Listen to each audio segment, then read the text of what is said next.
Shalom sahabat Kristiani dimanapun Anda berada, jumpa kembali di channel Alkitab Suara Tuhan.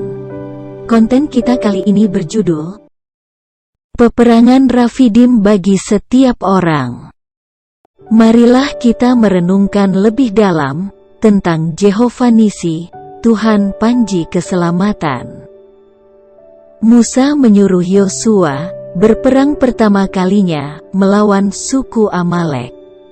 Padahal mereka baru saja keluar dari tanah Mesir, melewati pengalaman mendebarkan, berjalan di tanah kering dasar Laut Mati, dan baru saja menyelesaikan problem awal mereka, yaitu tidak ada air minum.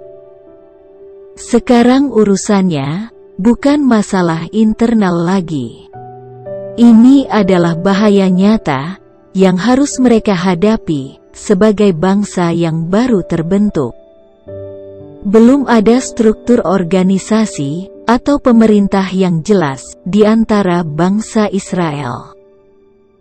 Belum ada tentara yang resmi, tetapi sudah berhadapan dengan musuh yang jelas dan terlatih. Siapa yang mereka andalkan? Tentu saja Tuhan. Tetapi belum pernah mereka diatur untuk tujuan berperang. Dalam hikmat urapan Roh Tuhan, Musa menjalankan prinsip kolaborasi. Jika orang baru mulai usaha, tentu tidak berpengalaman, maka cara terbaik untuk sukses adalah belajar dari orang lain. Ikut dulu orang lain.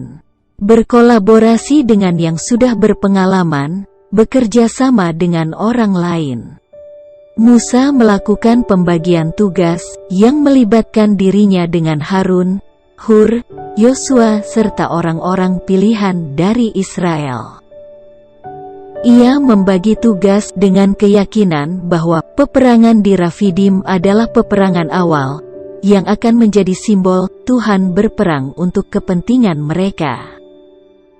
Jika mereka kalah dalam peperangan ini, misi perjalanan mereka ke tanah perjanjian bisa berakhir.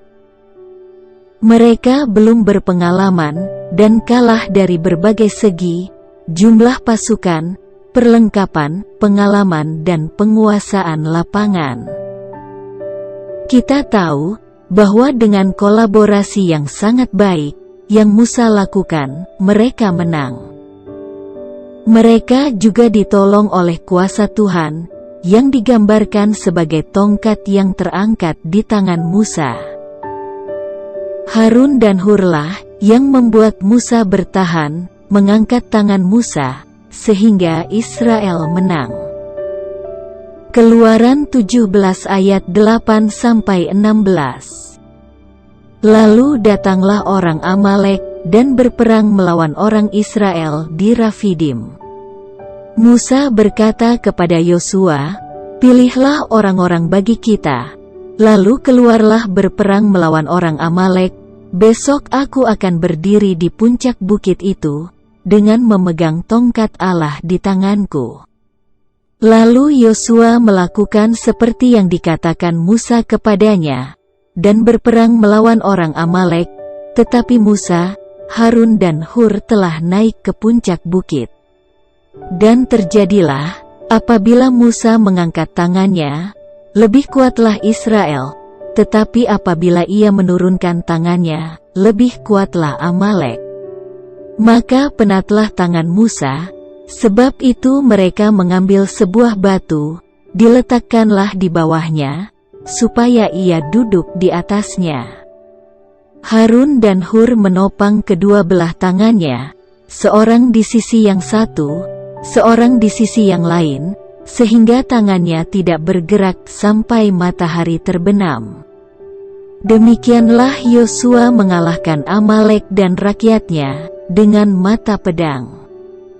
Kemudian berfirmanlah Tuhan kepada Musa, "Tuliskanlah semuanya ini dalam sebuah kitab sebagai tanda peringatan, dan ingatkanlah ke telinga Yosua, bahwa aku akan menghapuskan sama sekali ingatan kepada Amalek dari kolong langit." Lalu Musa mendirikan sebuah mezbah dan menamainya Tuhanlah panji-panjiku?" Ia berkata, "Tangan di atas panji-panji Tuhan. Tuhan berperang melawan Amalek turun-temurun." Peperangan Rafidim sangat penting, artinya bukan hanya bagi mereka saat itu, tetapi juga bagi kita saat ini.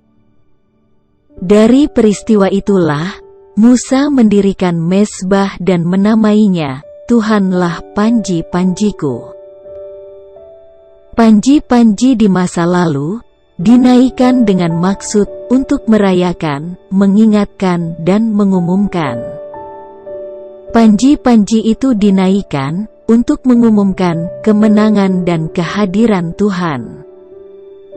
Panji-panji itu sangat berguna bagi pasukan yang diwakilinya. Panji-panji sengaja dinaikkan dengan maksud supaya dari kejauhan orang sudah tahu, musuh menyadari siapa yang kita wakili. Musa menjadikan peristiwa ini sebagai peringatan bahwa kemenangan dan berkat tidak mudah diraih. Tetapi pada akhirnya Tuhanlah yang menjamin kemenangan itu sendiri. Tuhan yang memberi kita kemenangan. Amin.